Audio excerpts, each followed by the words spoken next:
Hey mates, welcome to the Loose Carry Podcast. I'm your host, Phoenix Trinidad, and if you are new here, this is Zero Tackle's weekly NRL podcast where we talk about all things rugby league. And this week, on this episode, we're talking about the Melbourne Storm. Jahrome Hughes is injured. What does that mean for their premiership chances? We're also chatting about the Broncos. They had their first loss since round 13, some massive implications there. And the Raiders have cut out Sione Finau. All the information on that situation in this episode. But while I've got you, be sure to check out zerotackle.com. We are Australia's #1 independent NRL news source, and we have just launched a brand new content feature that lets you personalize your rugby league news. So all you need to do, head over to zerotackle.com, create an account, and you'll get your club's news first.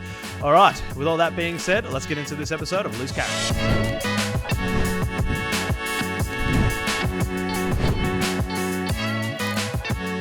Alrighty, so a different lineup this week. First guest that we have is Zero Tackle writer and journalist Isaac Issa. How are you, mate? Welcome back. I'm glad to be here, especially reeling off a Bulldogs win over the weekend and a ton of footy news. So now I'm keen to get stuck into it today. Classic. And as always, rugby league coach Lee Addison. Hello, mate. Hello, Phoenix. For the first time this year, I looked at the NRL ladder, because it confuses me with all the point for buys and this, that and the other. And I've got a hypothesis that I'd love to discuss today. I think our top 8 is sorted. At maximum, there's only 10 teams that can make... Sorry, there's only 2 more teams that can make the 8 outside of the 8 now. All right, well, we'll get into that. And making his triumphant return to the podcast, the man that is all over socials, RetroRugbaLeeg. Hello, mate. Phoenix, doing well. Bit better than your D's crew this morning, although suffering a little bit after that Chooks loss. But this is a Rugby League podcast, so... Andy's wars. I don't know. Yeah, it's just a bad all-round weekend for me. Thanks for bringing that up. But yeah, all right, let's get into it. Okay, a first game we're talking about this week. So Roosters Storm. The Storm got over the Roosters retro despite a big injury to Jahrome Hughes, who looks to be out for 6 weeks. But as a Roosters man, how did you find that one? Well, coming into the game, I felt like, and I messaged a few people saying, I'm Lloyd Christmas, saying, you tell me you've still got a chance. Everyone was saying the Melbourne are going to flog us. And for most of that game, the Roosters were leading. I was thoroughly impressed. In terms of a viewing experience, it's probably like modern age viewing experience. People liked it because it's tries back and forth. Huge defensive lapses from both teams. Tries to score, you're like, didn't expect that from Melbourne or the Chooks. But yeah, the big talking point will be Jahrome Hughes and where that puts them from there. I'm not sure that... Before that, I thought they had one hand on, not a trophy, but on a grand final spot. Now, all bets are off. Isaac, what's your call on it? Yeah, it's a tricky one for Melbourne Storm. It's hard to really write them out completely in any season, especially losing their Dally M winning halfback. But look, they've got some replacements kind of waiting in the ranks to come through. And one of them fills me with quite a bit of confidence. His name is Tyron Wishart. Now, Tyron Wishart came on the record last week saying that he is super keen to be starting in the starting role for Melbourne. So you've got this guy there. He's 26 years old. He's in the prime of his career. And he's seeking a contract for, 2027 for a potential starting role at maybe Perth Bears or, another club like that.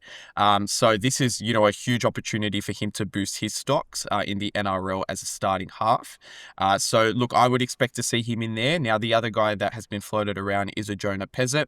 Now, Melbourne Storm is super high on Pezzett, and I think that he's the future in terms of long-term halves replacements. But I don't think that they're ready for him to come in and steer the side towards finals just yet. So, look, Hughes looks to be out roughly about 6 weeks. I think he will be back for finals. He's a tough bloke. He's been doing this for a long time. So I would expect to see him back soon. But for now, I think it's time for Tyron Wishart to, steer the helm. One more note for the Roosters. Daniel Tupou entered the top 5 in try-scoring charts at the weekend. So he's hot on the heels of Alex Johnston. And if the competition was based on teams scoring from high kicks, the Roosters would be top by a clear margin. They were very good in that department. Yeah. Well, just on that, Retro, how are you generally feeling about the Roosters, like this season in general and then the future? Because it has been an interesting one this year. Yeah, I mean, this season, I actually expect them to do a lot worse than they're doing. A lot of people are like, they'll make the 8 for sure. And I thought we're going to be lucky to be not in the bottom 3. So I think from that point of view, it's been going good. And that's in no small part to Robbo unearthing some just young guns here. Rob Toyer, I think, is basically a lock for Rookie of the Year. Hugo Savala has really stepped up as the kind of next guy to stand along Sam Walker. Sanders Smith, has played pretty good for the time that he's been there too. So, and also just these young forwards coming through. Feketi playing out of his skin and all that kind of stuff. So that's been a big positive for them. I think the future is bright, and I really actually am high on the DCE signing for next year as basically a halves coach, basically a 1-year play-in halves coach, and then the next year servicing that. And I think it'll set up Sam Walker well. So I actually like the Roosters' chances in the next 3 to 5 years for a premiership. Yeah, and Tedesco playing for another 5 years apparently as well. Oh, yes, of course. All right, so next game up. So, Isaac, the Broncos had their first loss since round 13 in it was a pretty entertaining game. Para, who saw that coming? Yeah, absolutely. It was a real tricky one because you look at this Broncos outfit and people kind of expected them to really go on this premiership push now. They're 5 on the trot, and they were going up against a subpar Parramatta Eels side, at least based on what we've seen all year. It's a tricky one for Broncos fans. They've been kind of highly touting this, big 4, big 5. You got Payne Haas, you got Adam Reynolds, you got Ben Hunt, Reece Walsh. You got all these, superstar guys through your side. And people were really expecting them, now that they're all together and all playing and they're all clicking, that they would be making this premiership push. Probably the biggest talking point is that you got Mitchell Moses back on the side for Parramatta now. And, as soon as you get him back in, he's just the life and soul of the Parramatta Eels. And that's why, when I look at games like this, it really gets me excited for 2026 and onwards for the Parramatta Eels. But looking at the Broncos, look, it's disappointing for them, but it was a top match all around. What do you think, Retro? Yeah, it's just one of those ones where, no one expected the Parramatta Eels, a.k.a. the Parramatta Bananas, to win. But the Broncos just kind of do it to themselves a little bit. That everyone must get up in arms about that last call. I think the refs got that right. I think Reece Walsh was offside. The question is, where does it put the Broncos in the frame? I had them making the grand final and actually winning the comp this year at the start of the year. That's starting to look a little shaky. Not really sure where to from there. Lee, what's your thoughts? The loss won't do the Broncos any harm. Won't do them any harm. I think if you look at the history of teams that have won the premiership over the years, they've all had at least one loss in the running, and that's something that worries me about the Canberra Raiders. When are they going to have their loss, and how are they going to deal with it? So I don't think it'll do them any harm. I do think as well that Madge seems to have a better approach at dealing with the rocks and diamonds performance of his fullback Reece Walsh. I felt a year or so ago Kevin Walters didn't really have an answer for that. That's something that Madge Maguire is conscious of, and he acknowledges and talks about quite regularly. So I think the Broncos will be okay, and I think they're on a journey now, and I think as long as Adam Reynolds stays fit and playing as he is, they're going to be a real threat in the finals. Yeah. What about those old pins just making that intercept? Those little pins that never run so fast. You'll be in a wheelchair next week. Yeah, I think if Bronx can make it to the grand final from here, it'll be pretty well earned.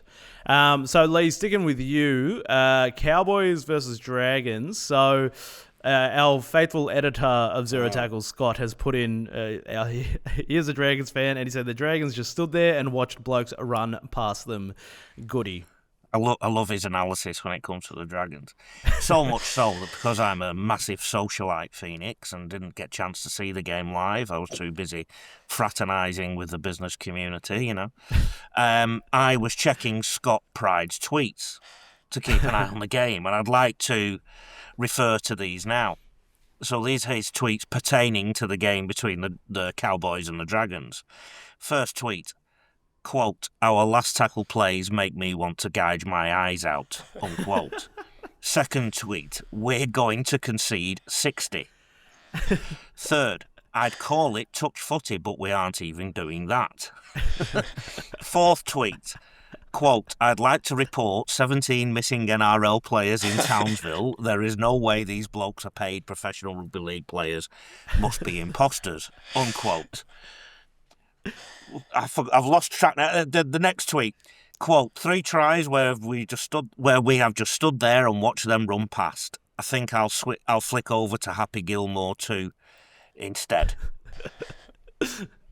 Do you know the best part about this is that this was Scott's first weekend off in probably 3 weeks, and he was so excited about it, and he was just like, "Oh, I'm just gonna have a weekend off. I'm just gonna sit and watch the footy," and then the Dragons served that up. In fairness and all credit to Scott, I definitely got an idea of what was happening in the game, so it was very succinct, very clear, and when I watched it back, it was very much the same. Isaac.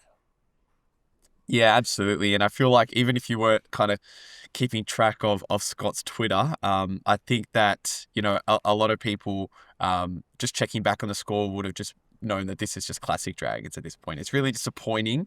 I think that this was the game where they could have taken that opportunity to really, even if they're not going to make a finals push, just make some sort of statement that they're not the same old Dragons that we all have come to know. And look, they only lost by 6 points. It wasn't a massive loss or anything like that. But when you look at the side that they lost to, the North Queensland Cowboys, who are themselves getting into Dragon-esque areas of inconsistency and disappointing performances, I think that this could have been a real opportunity for Shane Flanagan to get his side up for this game.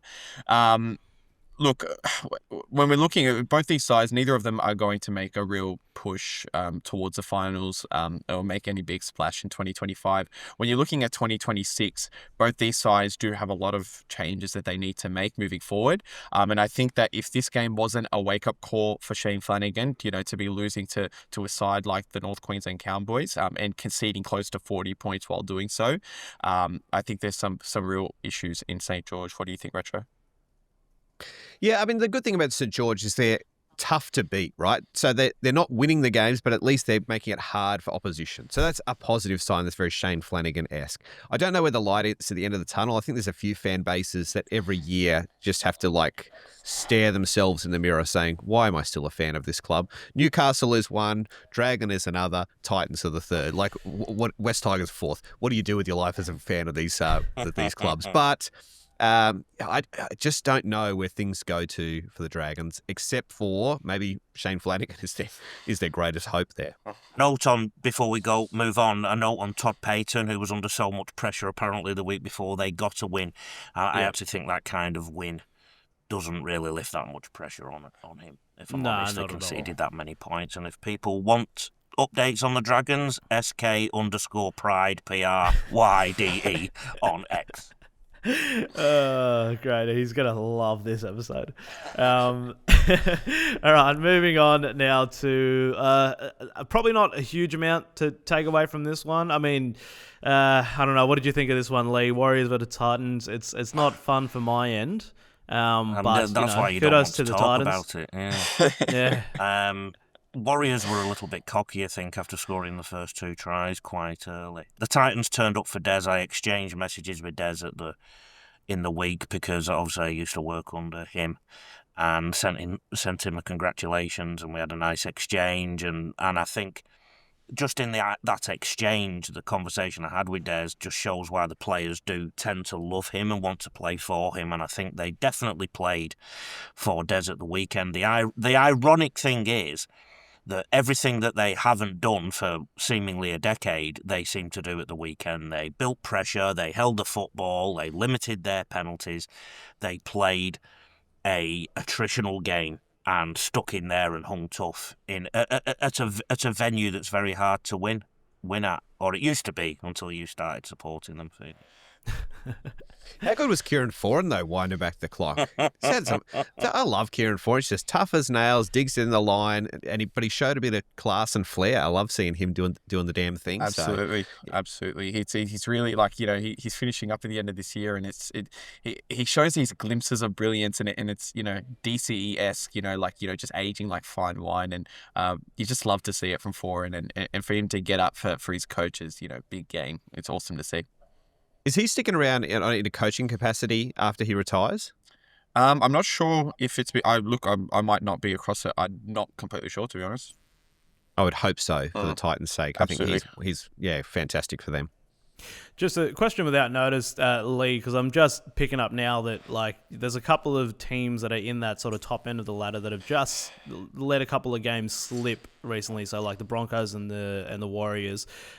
Is this that part of the season? So in terms of like managing your team over a season, leading up into finals, are we sort of, if you're comfortable with where you're sitting in the top of the ladder, is there a threat that you're getting a little bit complacent, or is this where you're meant to be, making a big push effort-wise and emotionally wise to secure that top 4 spot? The reality is there's probably 10 different circumstances in the top 10 and the way they're looking at it. So I think the Raiders can obviously at some point rest 1 or 2 players if they want to.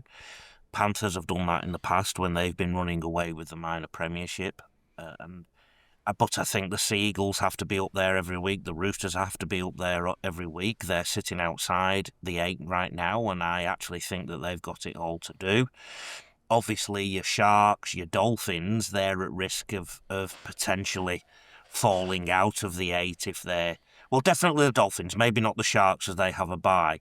The Dolphins have to be up consistently, so they have to... And they've got a tough run home too, Finns. Yeah, they do. Whereas your Sharks, your Broncos and your Panthers are going to be pushing hard for the top 4. And I think that alone makes the Raiders sit a little bit more comfortably this week because Jahrome Hughes' injury, he might come back for the finals maybe, but where will the Storm be at that time? The Warriors have certainly wobbled. Let's not forget, last week they scraped home against a team that currently sit in 15th. So they've got some adjustments to make, but maybe as well that's the perfect thing for the Warriors at this time. So to your question, Phoenix, I think there's literally 8 different circumstances in the top 8, 10 different circumstances in the top 10. Yep. Okay. Well, speaking of the top 8, so the Panthers got over the West Tigers. Probably not a whole lot to report here. Panthers 6 in a row. Any input on this one? No. Cleary's good in a Penrith shirt. Yeah, Panthers ominous, but not threateningly scary. Yeah, I think. Yeah. Kicks were excellent. Cleary kicked excellent. Sometimes though his pass selection worries me. Where's Sowie? I want to argue with him. He did give me a bit of feedback throughout the week because I think we put it on Zach Lomax in last week's episode. Yeah, he texted me too. He texted me. Man, Sowie thinks he's only one side of the ball when it comes to Zach Lomax. Keeps receipts, that man. Absolutely, he keeps more receipts than Chemist Warehouse. All right, so. Moving on now, Lee. So the Rabbitohs and Sharks. Where do we want to go with this one? So obviously, Rabbitohs just did not expect them to be sitting on the bottom of the ladder at this point in the season. Sometimes a team can look poor in terms of results and the ladder position, but I think there are so many positives about the South Sydney Rabbitohs at the moment. Their defence, the way they hung in that game against a top 5-6 side. There's 2 ways of looking at the way that Cronulla attacked in the red zone in good ball. Was it poor attack? I think there's some of that in there, but also South hung in really resiliently. So it's a bit column A and column B. So I'm going to talk about the Rabbits first. Rabbits fans, there's so much for you to look forward to when Bennett gets the squad he wants. It's certainly a roster that needs some refreshment. I think they are going to be fine in the next couple of years. For the Sharks, remember they have a half in Nico Hines who has been questioned, to put it politely. They were sloppy. They had a lot of possession. They had a lot of field position and didn't really turn it into points. Their execution at times was poor.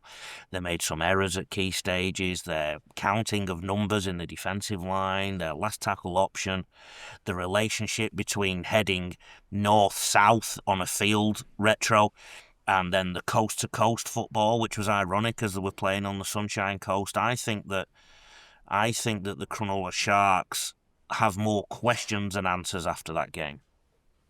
Yeah, close coast, Central Coast, not Sunshine Coast. Did I say sunshine? Yeah, Wrong that's one, right. sorry. 600 k's difference. Central. That's right. Yeah. The shark. Like, here's my hot take. Right, this get me in a little bit of trouble. Please, NRL script writers, can you turn out and make sure that the Sharks have an upset, as in they lose every game from here on out, so we don't have to watch them in the finals? They are the most boring team on the face of the earth. I would rather watch the Tigers and the Titans 3 times in a row. They only score tries from 10 metres out. Their whole game plan, and it's like a solid game plan, is that you just use your big forwards to ruck it up the field and you score tries by like giving it to AFB with a short ball. You go to Nicker on a straight runner, or you have Trindle like waltzing along an edge to hit a Multalo or Katoa. That's it. It's just like, it's a 3-trick pony, and it's the most boring pony around. And the thing is that the games they're winning, they're not winning convincingly, and they're losing other ones. Please. Like, whether it's a Fitzgibbon thing, it's like, Floyd Mayweather, he might be the greatest fighter of all time, like statistically. He's boring as hell to watch, but at least he wins. These guys aren't even winning all the time. So can we please just kick the Sharks out of the comp? No, I'm not going that far. But yeah, let's just that was like the verbalisation of Scott Pride's tweets, but in Cronulla Sharks style. Yeah. And I'm not even a Sharks fan. I don't even think Sharks fans are Sharks fans at the moment. It's too boring. Can we get that clipped up? Just that is one. That's 100% the clip. Sharkcast podcast all complaints to at RetroRugbaLeeg. We're getting every Sharks fan page collaborating on that. Yeah. We're coming at you. Hashtag Sharks. Hashtag up Cronulla. Won't even give them a heads up. We'll just invite them to collaborate on that. Yeah. Yes. But no, I understand what you mean, and I love the Floyd Mayweather analogy. That puts it in a language that I can truly understand, because all right. I have got news for you though, Phoenix. Most of the good teams are boring. It's just that they score points. Well, I don't know in terms of their defensive profile. How do you rate their defensive profile, Retro? Because we know that defense is probably more important than offense when it comes to winning a premiership. Yeah, I know. They just have these big defensive lapses, right? So that game against the Roosters last weekend, which there's a few contentious calls in it, but regardless, I think like Cronulla were the better team on the night they won. But they went through a period where they were up by heaps and then just let in, I think, 18 points in a row in a very quick period of time. So they just seem to go to sleep at periods. But I'm asleep. I don't care. It's just so boring to watch them. I don't care what is happening on the field. They've conceded more points than top 9 teams in the comp. Yeah. And they sit in 7th, so that tells you all you need to know about the defence, I think. Yeah, I don't think you're at risk of being bored in finals, Retro, because I don't know if they're going to make it with that profile. They've got a great run home, though. That's the thing. That's why I'm just praying for a lot of upsets. So I'm not a betting man, but NRL scriptwriters turn out and Sportsbet will be paying out his money. Love it. All right, so the Raiders got it done over the night. It's probably not a whole lot to report from that game. Pretty much went the way that everybody thought it would. So moving on to the Bulldogs versus Manly. I'll throw to you, Isaac, as the resident Bulldogs man. What did you take away from it? Well, I wanted to touch on something that Lee said a little bit earlier, that all the good teams are genuine, they tend to be boring to watch. The Bulldogs were not boring to watch yesterday.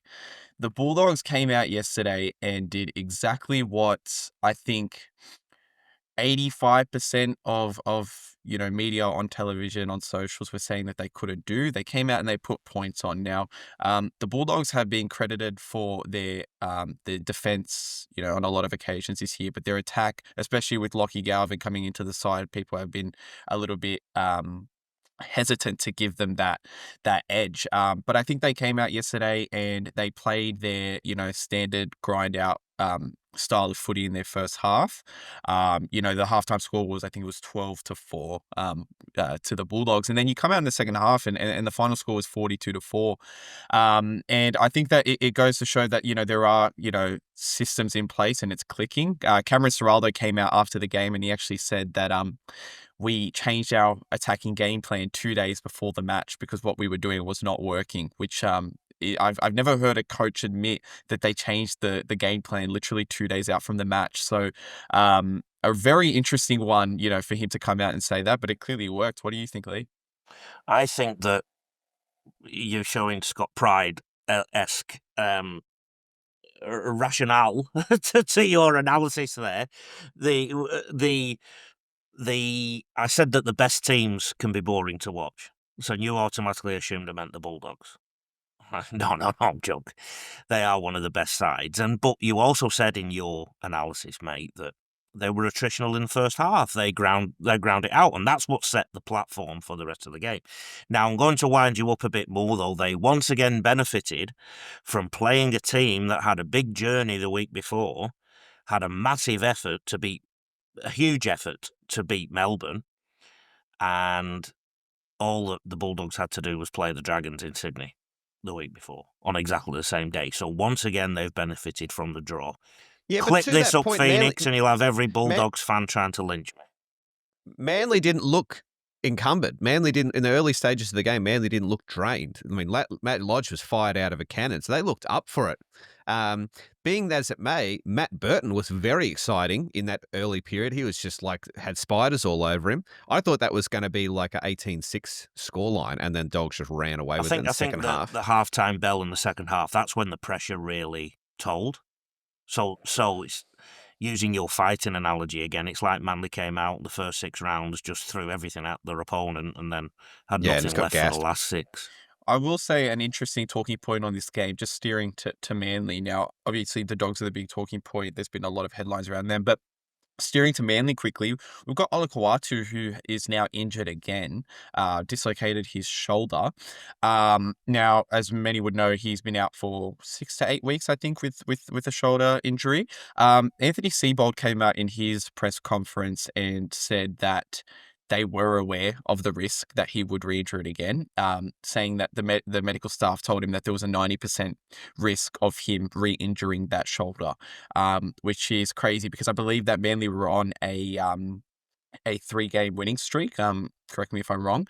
So to bring him back in now, obviously this was a big match for them to get up for, but they brought Olakau'atu back out, knowing that there was a major risk for him to, re-injure that shoulder, and now they've essentially lost him for the rest of the season. And so that's very disappointing for Manly fans. But I'm just curious to know what kind of Seibold was thinking there. Well, they're 9th, and their points difference is a lot worse than the Dolphins in 8th. So they've got equal points, but they're in 9th with the worst points difference. So I always think when the whips are cracking towards the end of the season, that points difference can be really, really important. Yeah, absolutely. All right, let's finish up with some contract news as always. So actually first, Isaac, I'll get you to explain this one because I'm a bit confused on what's actually happening here. Seems like some player managers getting involved again. So the Raiders and Finau, what is the story here? Yeah, so essentially, Dragons winger Sione Finau is off contract for 2026. He has no contract after this year, which is a real shock because he has been doing quite well in his limited game time in first grade. But essentially, Finau was invited to Raiders HQ last week to tour their facilities. Ricky Stewart called him over, and I guess they're essentially just looking for some depth in their backline. Now, we all know the Raiders backline is stacked at the moment.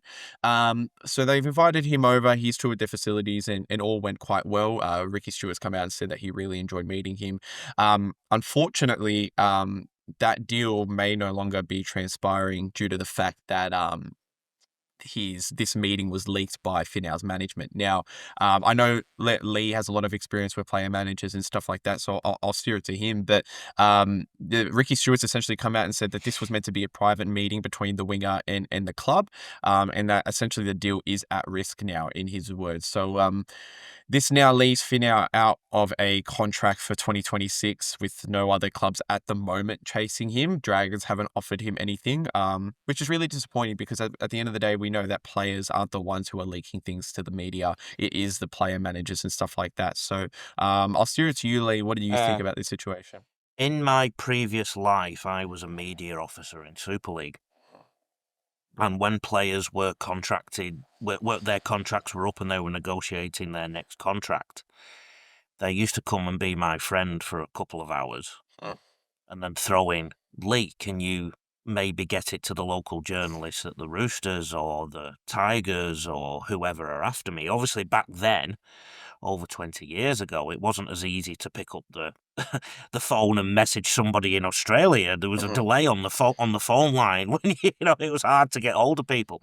So we regularly, back then, and it would have cost the late Maurice Lindsay a few more extra pounds to keep some of these players, because we regularly leaked names into the press and the journalists loved it. And that is exactly what goes on now, and that's exactly what the agents do. And when they negotiate with clubs, has he got any other offers, mate? Oh yeah, he's got 5. And then all they do is they keep a journalist in the pocket, give them some information, they run with it, get it some legs, and then we have a conversation. So I really applaud the stance that if this leaks out and the club asks for it not to leak out, then you just cancel the deal. Just say, nah, we move on.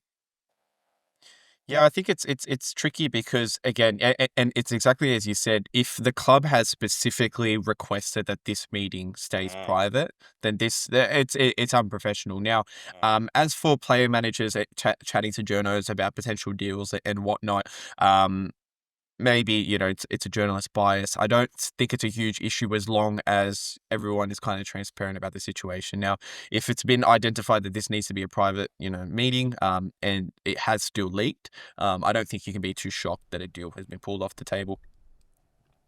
I love the journalistic integrity you bring to this show, Isaac. He's not been corrupted yet, that's why.